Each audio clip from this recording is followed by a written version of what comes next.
everybody. Welcome to thorough newspaper analysis for today, that is 25th September 2020. Let's see what topics are important for today. So, the first topic that we'll be covering is called environmentalism at the core. This essentially talks about the practice of sustainability, which the UN also talks about, and we will discuss how it has been put to use and how it should be put to use. The second topic for today is called, the article is called what is the basis of MSP. Now we know that for the past few days, a lot of discussions and debates have been going on about the recent agriculture amendments. In the last video, we discussed essential commodities, and in this video, we will talk about MSP, all these are parts of those agriculture amendments, which will help you in understanding the amendments better. The third article for today is called Drawing a Red Line. This talks about media regulations, and we will discuss how media is regulated in India or what regulations are needed. And lastly, the news and flash section, which is Law Sikho's own initiative, and here we discuss topics which are important from your preliminary exams point of view. Before moving ahead, let's take a look at Law Sikho's test prep courses. We have the lot of courses. That is the judiciary test prep course for you. You can click on the download now button here and get the free study material. We highly recommend you to take part in these courses as a part of serious preparation towards your judiciary exam study. You can visit the Law Sikho's website and have a look at our other courses also for preparation of bar exam, SEBI grade A exam, etc. Coming back to the MCQ for today. The MCQ for today is, what does MSP stand for? First, minimum scale price, maximum scale price, minimum support price, or maximum support price. Please mention your answers in the comment box below. The descriptive question for today is, free speech is a constitutional right in India. At the same time, reasonable restrictions can be imposed on it. Write a note on media's right to free speech and whether the regulation of media in India is the need of the hour. You can write this answer in 250 words, and you can mention the answer also in the comment box below. Coming to our first article, environmentalism and green supply chains. Now, environmental sustainability has gained significant popularity since the UN Millennium Development Goals and World Bank Group's practices have recognized sustainability as an essential issue of global importance.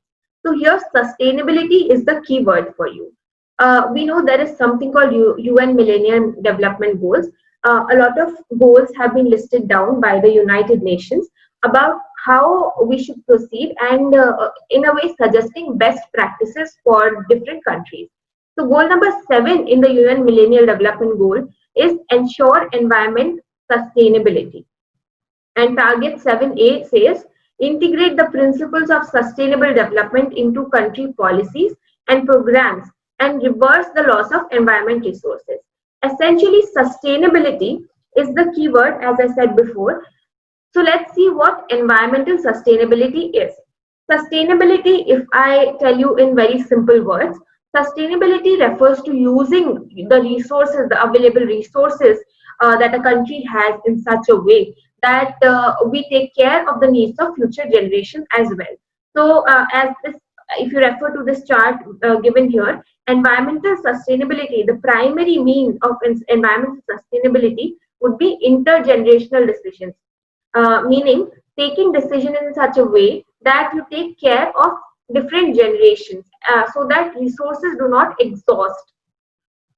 What is included in environmental sustainability?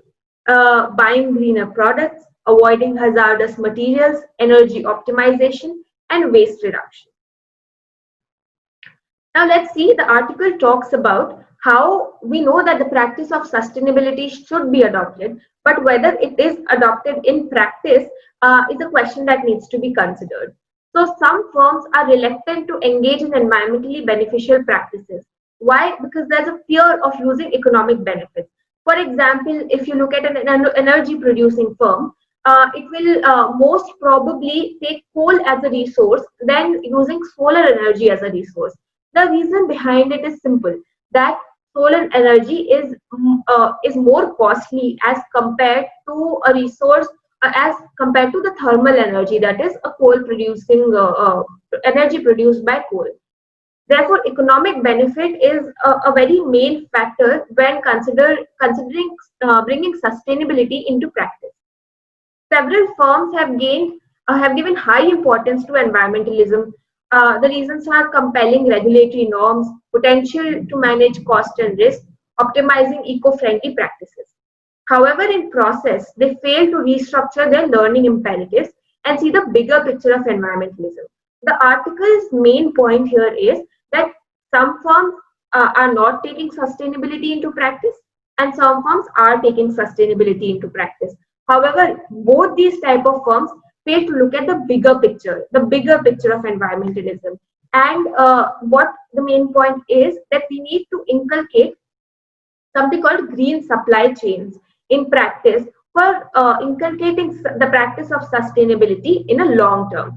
So, long term action for environmental sustainability would include an organizational learning, that is a wholesome procedure of learning, a policy based on this organizational learning, which will promote green supply chain in practice. A green supply chain would mean green procurement, green manufacturing, green distribution, uh, referring to environment sustainability as a whole in all the practices in a firm. Integrate environment concerns in daily operations. It will result in higher economic performance as well. If we include green practices in all levels of the functioning of a firm, uh, that is what is referred to as environment sustainability as a bigger picture in the larger sense. And this is what the author is trying to say from this article. Coming to the second article for today, that is minimum support price.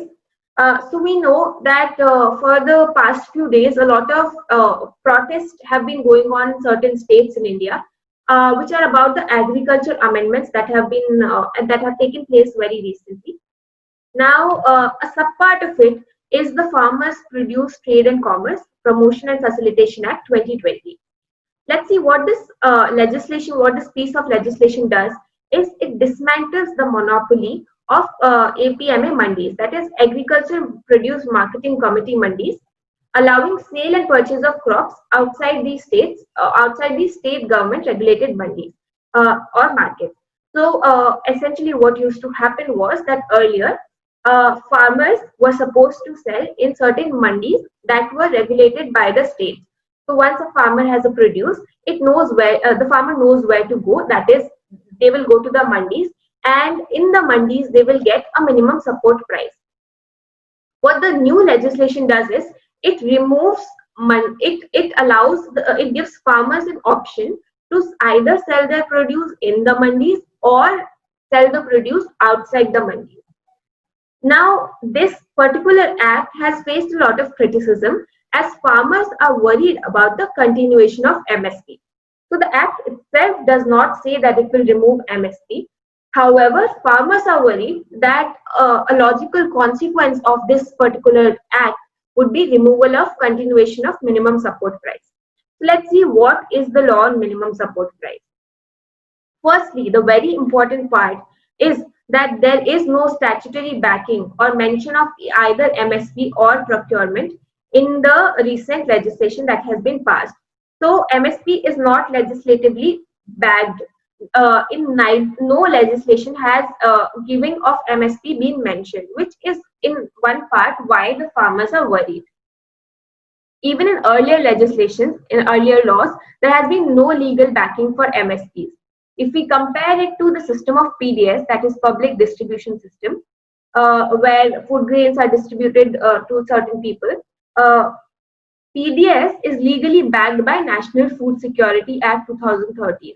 So this is why farmers are worried that since it does not have a legislative backing, there's no law supporting minimum support price, government can come any day and say that they are not going to give MSP, and in that case, farmers will be helpless.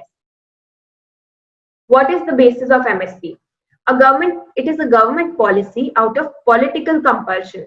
and need to supply PDS food grain needs. So, as we saw before, government is legislatively bound to supply public distribution system food grains. Since the government is bound to supply food grains, it also acquires it at a minimum support price.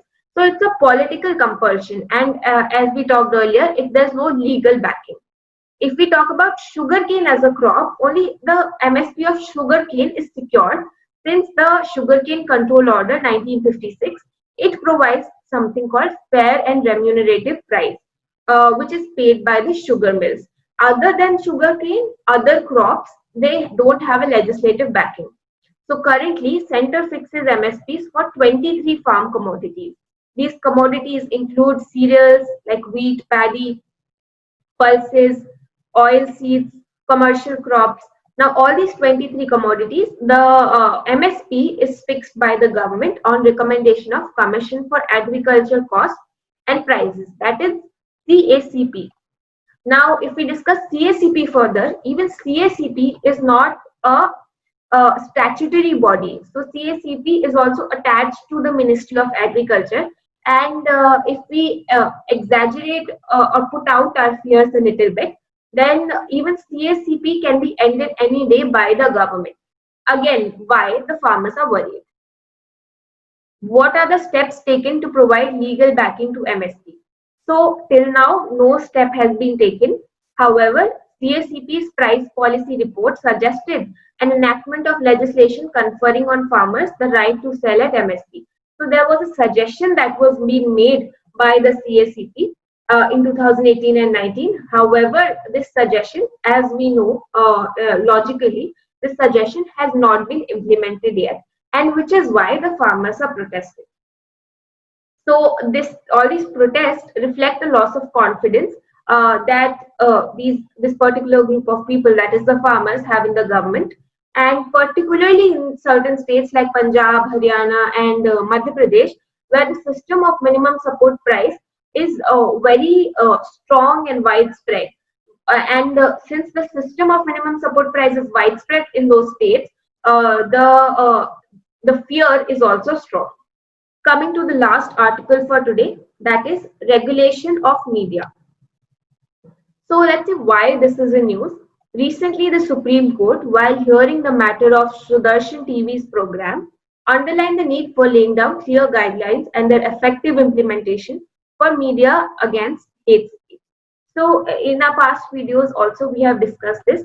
There was a program where a lot of hate speech was being made and the case went to the Supreme Court.